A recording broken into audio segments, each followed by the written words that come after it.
Olá, meu querido, minha querida, sejam bem-vindos mais uma vez ao canal Projeto Resgate.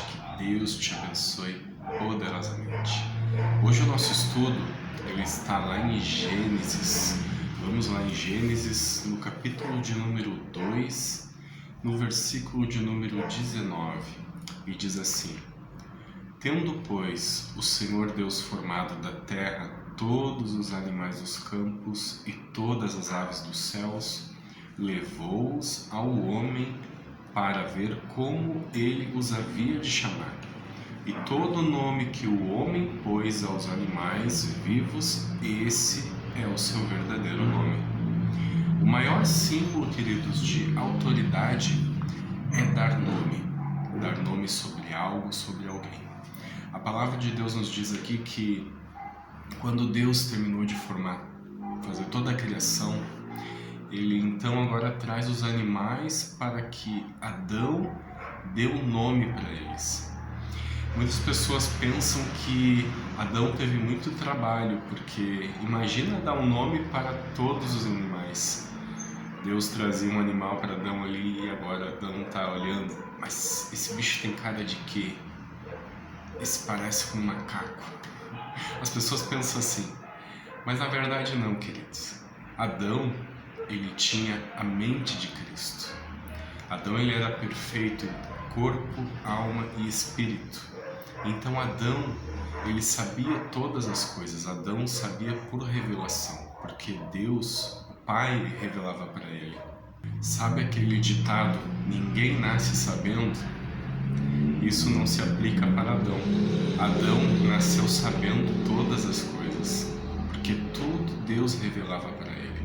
Trazendo para a nossa realidade, quem tem autoridade para dar nome para os nossos filhos? São os pais, na verdade. Os pais, eles têm toda a autoridade para dar nome para os seus filhos. Por quê? Porque são eles que vão governar sobre a vida dos filhos.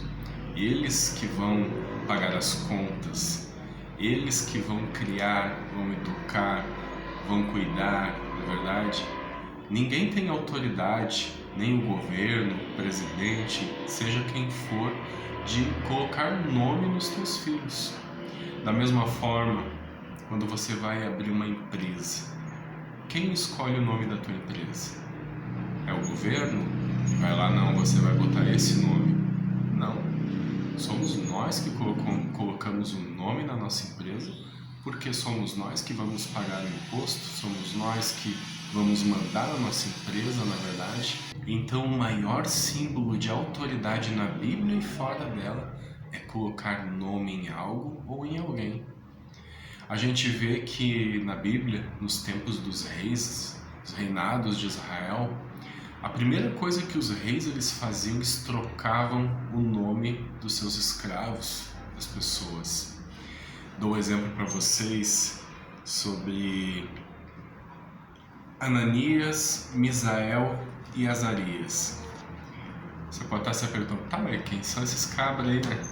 Quem são esses? Bom, deixa eu revelar para vocês o nome deles babilônicos. Sadraque, Mesaque e Abednego. Agora sim você lembrou, né? Os jovens que foram lançados numa fornalha ardente, né? Você conhece a história. A primeira coisa que o rei fez quando esses escravos chegaram foi trocar o nome deles. E por que os reis faziam isso nesta época? Porque quando eles trocavam o nome de alguém, ele estava dizendo, agora vocês são meus. Eu mando em vocês, eu governo em vocês, vocês são a minha propriedade. E foi por isso que Deus não deu nome para os animais. Quem deu nome para os animais? Adão. Se Deus tivesse dado nome para os animais, ele estaria passando por cima da sua palavra. Você sabia? Olha aqui que diz em Gênesis 1:28. Então Deus os abençoou e lhes disse, frutificai e multiplicai-vos, enchei a terra e sujeitai-a, dominai-a sobre os peixes do mar, sobre as aves do céu e sobre todos os animais que se arrastam sobre a terra. Então Deus abençoou o homem e a mulher e deu autoridade para eles dominar. Vocês agora têm autoridade para governar sobre toda a minha criação.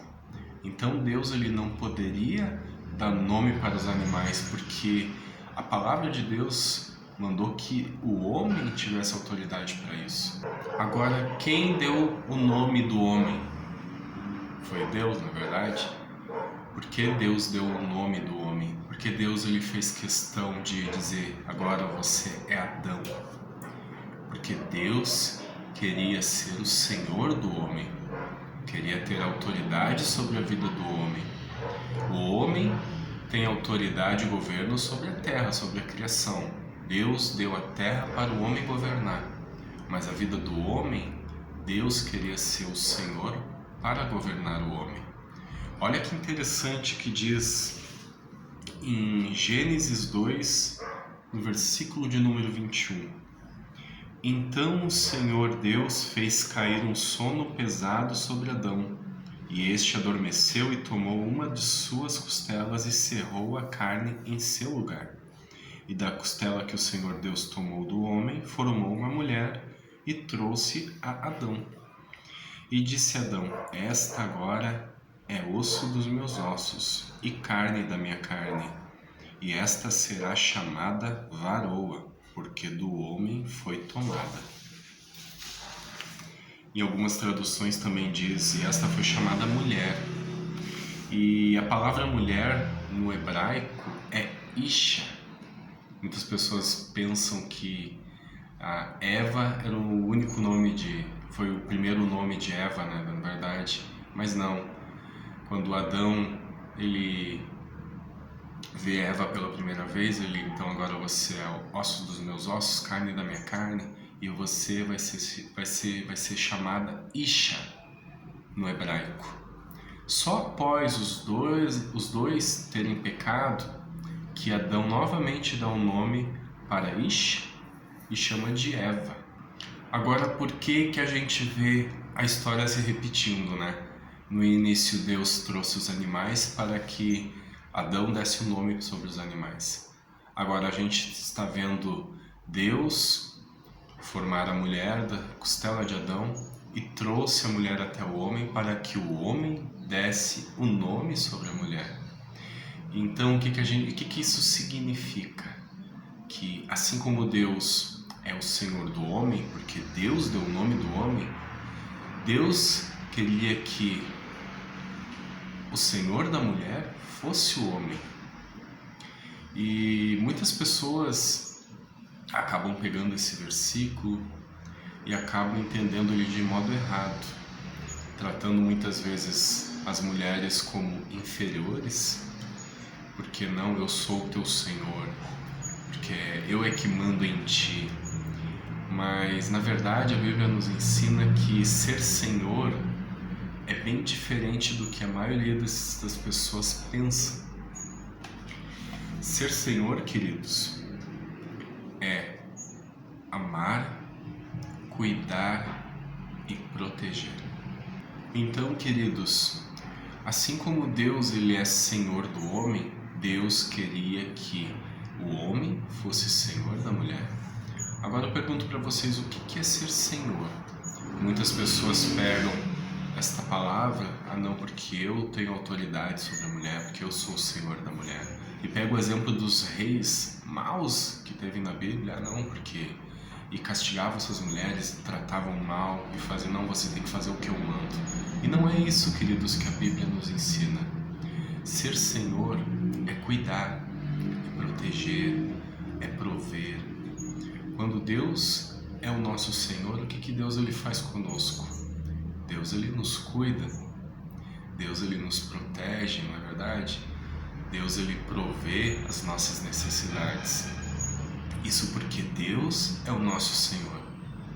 E você, como Senhor da mulher, deve ter o exemplo do que Deus ele faz na tua vida. Você deve cuidar dela, você deve prover ela, você deve amá-la.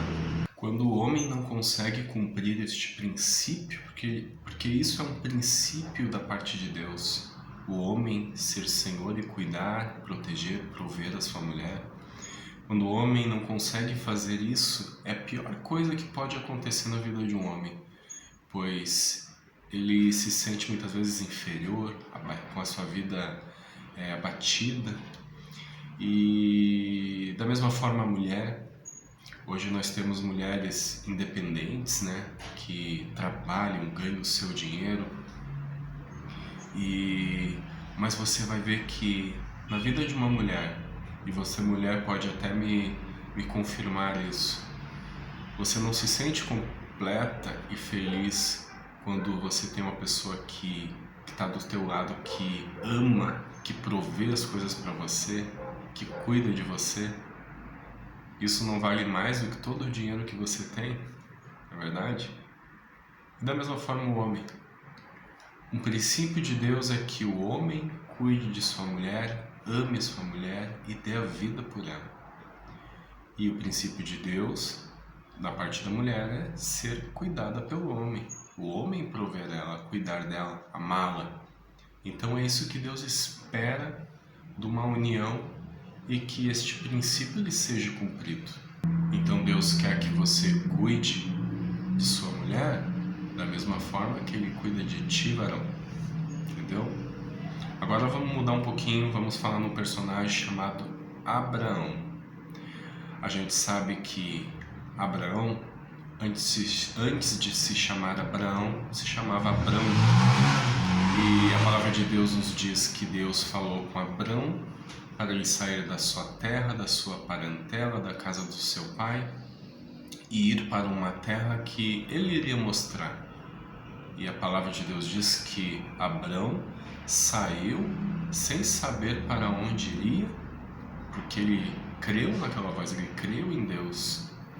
Mas a palavra de Deus nos diz que a primeira parada de Abrão foi em Harã.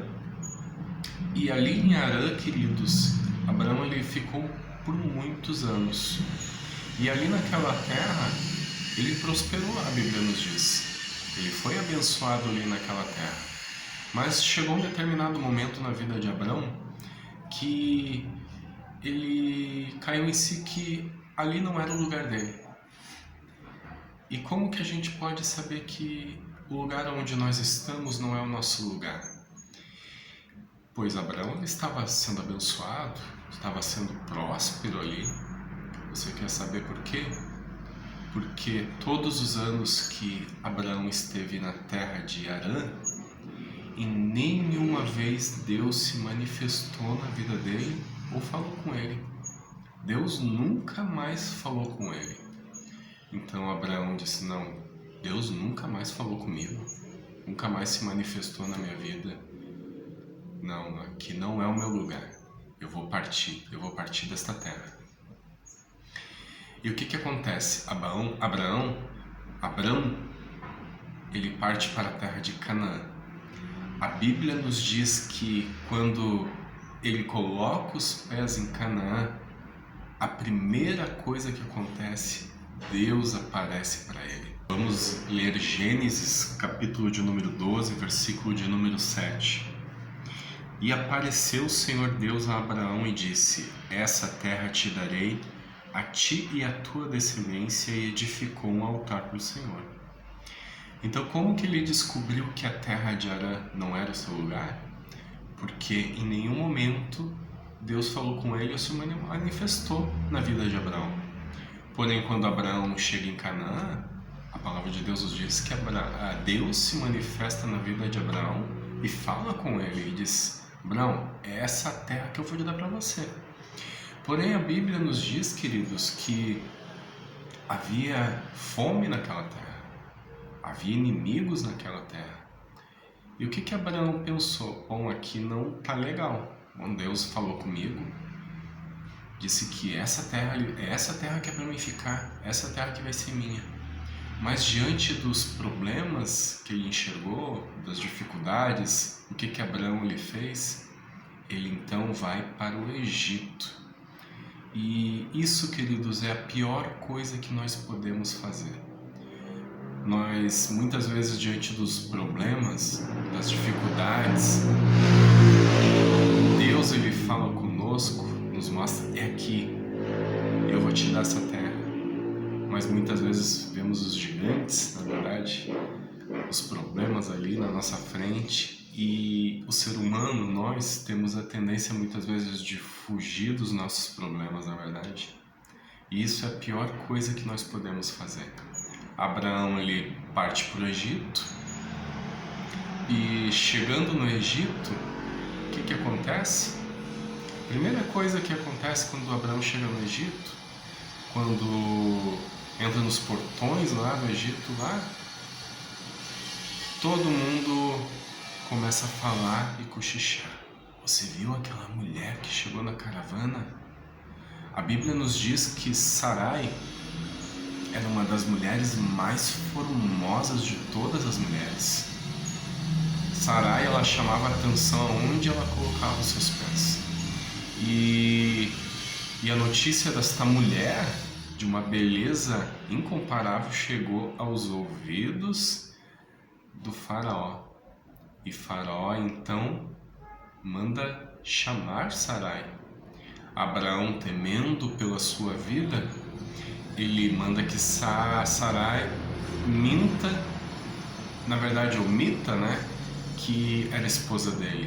Diz, se perguntarem, você é minha irmã, porque se descobrirem que você é a minha esposa, eles vão me matar e vão ficar com você. Então tu mente aí que tu é minha irmã só, tá? Tu vai dizer que tu é minha esposa. E Abraão então se apresenta diante do rei, e o rei toma Sara como a sua esposa. E o faraó então ele dá muitos presentes para Abraão, que naquela época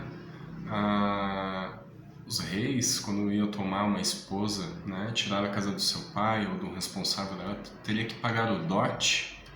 Então a palavra de Deus nos diz aqui que Abraão recebeu muitos presentes, muitos escravos e escravas.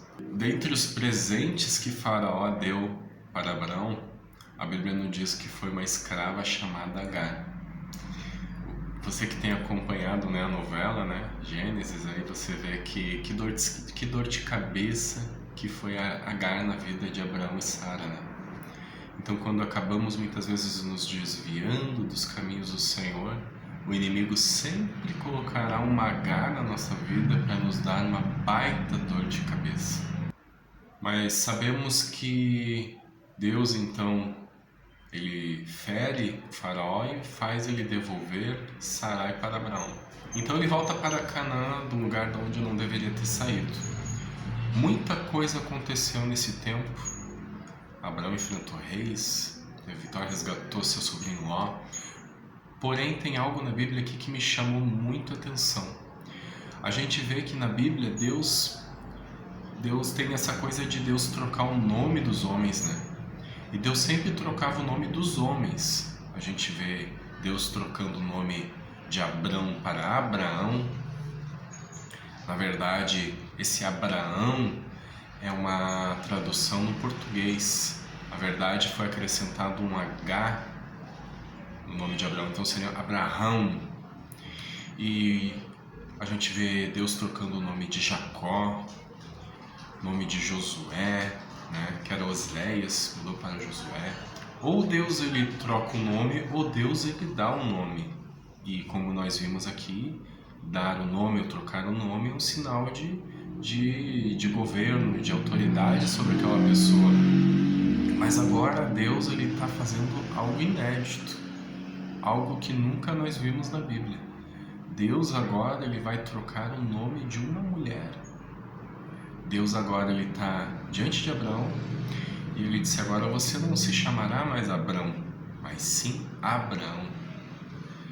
E a tua esposa não se chamará mais Sarai, mas Sara. E por que Deus trocou o nome de Sara, de Sarai para Sara? Porque Deus tinha uma promessa na vida de Abraão, que viria do ventre de Sara. É como se Deus tivesse dito agora: Abraão, você cometeu alguns erros, disse para você ficar naquela terra, você foi para outra, olha no que deu. Faraó tomou Sara como a sua esposa. Agora eu vou cumprir a minha promessa na vida de vocês, mas eu preciso que vocês sejam novas criaturas. Então Deus agora está mudando o nome de Abraão para Abraão, Abrão para Abraão e de Sarai para Sara. O que isso significa? Trocar o nome no Antigo Testamento é como se fosse uma simbologia do novo nascimento. Deus agora está dizendo, ó, todos os erros de vocês, os erros do passado, ficaram para trás. Agora vocês são como vocês fossem novas criaturas. Agora Sarai não se chama mais Sarai. Toda a história dela, o sofrimento, a esterilidade, pois Sara era estéril, não podia ter filhos. Isso tudo ficou para trás. Agora você se chamará Sara. Quando Deus troca o nome de Sara, Deus agora está restaurando, regenerando ela. Aquela esterilidade ficou para trás. Agora Sara é estéril. Sara é abençoada por Deus. E é como se Deus tivesse dito, ó, Abraão, tu cometeu erros com ela. Eu te dei o governo para você governar sobre a mulher, mas olha o que tu fez. Agora ela é minha. Eu vou governar sobre ela. E o que é governar? Senhorear é cuidar, amar, proteger, prover. Mas a gente vê que a história do Egito se repete. Abraão chega numa cidade em que o rei coloca os olhos em Sara e toma ela novamente como a sua esposa. E Abraão, também com medo de morrer, disse, não, mas você mente que você é minha irmã. Não aprende com os erros, né? A gente tem que aprender com os nossos erros. Porém, agora a história é diferente, queridos. Deus é o Senhor de Sara. Deus agora tem a obrigação de cuidar, proteger, amar. E Deus aparece em sonhos para o rei e diz, você tomou uma mulher casada, cara. E Abimeleque, o rei não havia tocado em Sara como na primeira vez. Porque agora, se ele tivesse relações com ela, ela poderia até engravidar. Pois agora Sara é fértil. Sara foi abençoada. Então o rei devolve Sara para Abraão. E por que eu contei tudo isso para vocês, queridos? Porque hoje nós não precisamos mais ter o nosso nome trocado, não é verdade? Deus, no Antigo Testamento, ele não poderia fazer de um homem e uma mulher uma nova criatura no espírito, porque nós sabemos que o espírito do homem era morto. Mas quando Jesus entregou a sua vida por amor, por nos amar, nós ressuscitamos com ele. E todos aqueles que entregam a sua vida para Jesus e aceitam ele como Senhor e Salvador das nossas vidas, nós somos ressuscitados, nós somos regenerados, e aquela velha criatura, aquele homem do passado, ele fica para trás. Agora nós somos novas criaturas, nós nos tornamos filhos de Deus. Deus, ele nos dá uma nova identidade. Você agora é um novo homem. Os teus erros do passado, os teus pecados agora, claro, devemos nos arrepender, né? Sem arrependimento, tudo é em vão. Devemos nos arrepender, aceitar Jesus como nosso Senhor, e quando aceitamos Ele como nosso Senhor, Ele agora vai nos prover, vai nos cuidar, vai nos amar e, acima de tudo, entregar a sua vida por nós. Eu achei um texto, não sei de quem é o pastor, mas eu vou ler aqui para vocês. A palavra de Deus nos diz que quando tudo se cumprir, Jesus voltar, No céu, nós vamos ter um novo nome. E o que isso significa? Eu quero ler esse textinho aqui. Receber um novo nome vai nos lembrar que Cristo é o nosso Senhor e tem autoridade sobre a sua igreja. Como o Pai escolhe o nome dos filhos, nosso Pai nos dá um novo nome, lembrando que fomos adotados e agora somos parte da família de Deus. Receber o novo nome de Deus é sinal de que Ele é nosso dono e que pertencemos ao nosso marido, Cristo. Conhecer o nome de Deus, pois a palavra nos diz que nós vamos conhecer o nome de Deus e o nome de Cristo. Conhecer o nome de Deus e o nome de Cristo mostra que temos profunda intimidade com o Pai e com o Filho, como um filho e um marido têm. Receber o sobrenome do noivo nos lembra que seremos um com ele e compartilharemos um novo lar cheio de amor e felicidade. Nosso novo nome lembra a nova criação, da qual já fazemos parte, mas que será manifesta com a volta de Cristo. Somos nova criatura, um novo homem e uma nova mulher. Amém, queridos? Espero que a mensagem tenha abençoado vocês, assim como falou muito forte no meu coração. Hoje nós somos novas criaturas, regenerados, vivificados. Amém? Que Deus te abençoe, que Deus abençoe a tua vida, abençoe a tua família. Se você não é inscrito aqui no canal, se inscreva, comente o que você achou desta palavra, deixe o seu like e nos vemos até o próximo vídeo, em nome de Jesus.